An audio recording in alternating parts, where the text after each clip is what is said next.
And joining us on the show to continue the conversation is Bill Kurelic, senior writer from Bucknuts.com. Bill, I said it, over half of Ohio State's 9 commits came within the last 3 weeks, including some really high-profile prospects.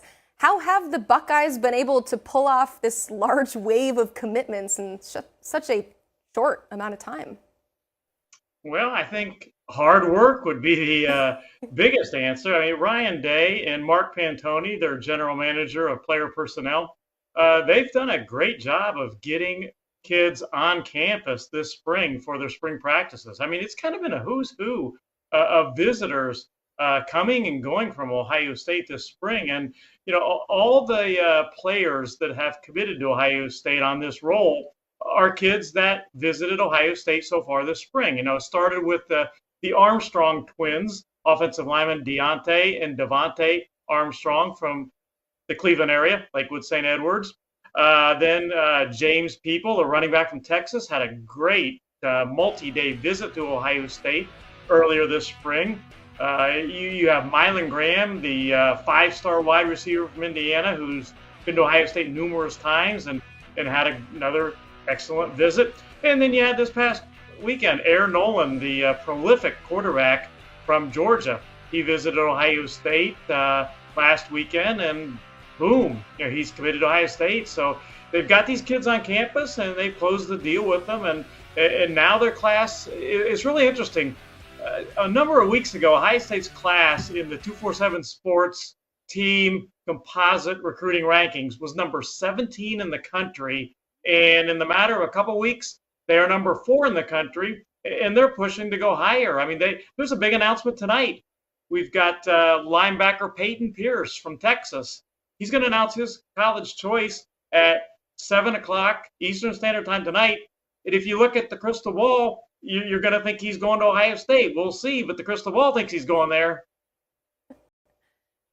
Yeah, Bill, and it's a huge weekend for Ohio State with the spring game.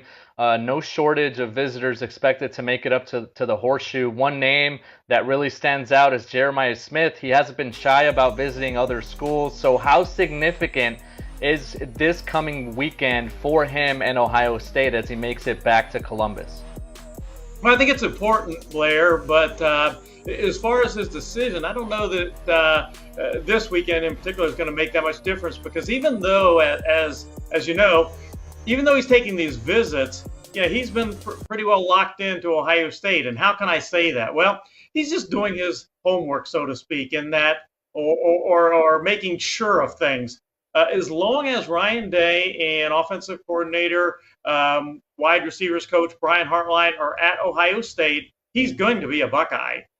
But he knows that things change in college football with the coaches, and he's just making sure that that if anything happened, that he would have done his homework, whereas Hartline or Day leave, then he would have a pretty good idea where he wanted to go. But as long as they are at Ohio State, he has said numerous times he's going to be a Buckeye, and it's always great to get a guy like that back on your campus. He can help recruit this weekend, of course.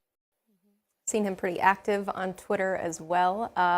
Transferring to the same side of the ball, let's stick here. Ohio State, they've had a lot of success recruiting defensive linemen, and 2 of their top targets at that position will be on campus this weekend for the spring game. So what can you tell us about the latest with these 2 guys, Booker Pickett and King Joseph Edwards? Yeah, Booker Pickett is a huge Ohio State target. He had over 30 sacks last year as a junior, and he's going for more this year. He's looking to set the all-time school record. So you know, he's a huge target for Ohio State, and he's a Buckeye legacy.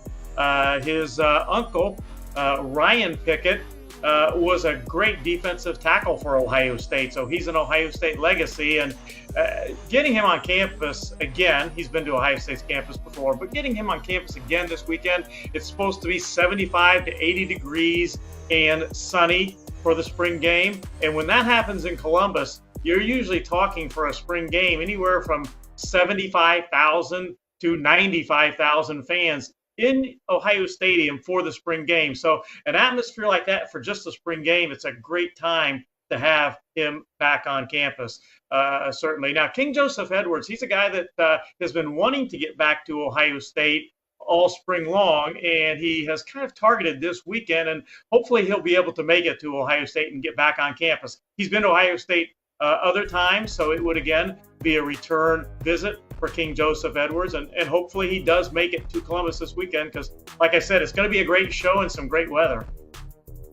As the Buckeyes welcome their top targets this weekend, who do you have your eyes on, Bill, that could potentially be the next commitment for Ryan Day? Well, one guy in particular, certainly I would keep in mind would be he's a running back, slot back type guy, Sam Williams-Dixon. He's from Ohio. He's been to Ohio State numerous times, including multiple times this spring. He's long had a scholarship offer from the Buckeyes, so him returning to the spring game would certainly be one guy to keep in mind. Another guy to keep in mind would be Reggie Powers, a linebacker, another Ohioan. He's from Centerville, Ohio, home of Kirk Street, but he's another guy to keep in mind, certainly, and there'll be a lot of others, but those guys certainly would be two guys that would kind of jump off the page right away as possibilities. Before we let you go, we got to ask about the latest commitment coming from Air Noland. You mentioned it, but now that he is in the fold, how much will the Buckeyes staff lean on him to recruit and help build this class? Well, he has said he's going to recruit, and he's not been shy about it. And he's a magnetic personality, really engaging guy. And you saw Jeremiah Smith, as you mentioned. Jeremiah has been active on Twitter, and you saw him very actively, I guess you'd say, campaigning for Noland or Air Noland to be in this Ohio State class. And then once he was in, Jeremiah certainly showed his approval of that decision. So Air Noland has said he's going to go out and he is going to go ahead and commit, or I should say recruit for Ohio State, and certainly he will. And, you know, back to Blair's question real quick, another guy to keep in mind as far as Ohio State, tight end Demarion Witten from Cleveland Glenville. Glenville guys don't usually decide early, but he is returning to Ohio State. He is planning to this weekend for the spring game. So, you know, you just never know. Things change, and maybe he gets caught up in things, and maybe he announces a commitment. I don't necessarily predict that to happen, but again, it's recruiting. You never know. Truly never know, but if somebody does know, it's probably you, Bill. Thank you so much. The Dean of Ohio State football recruiting joining us here. For more from him, go to Bucknuts.com. It is the place to be for all things Ohio State. And the news has been coming really fast and furious there, so be sure to check out Bucknuts.com.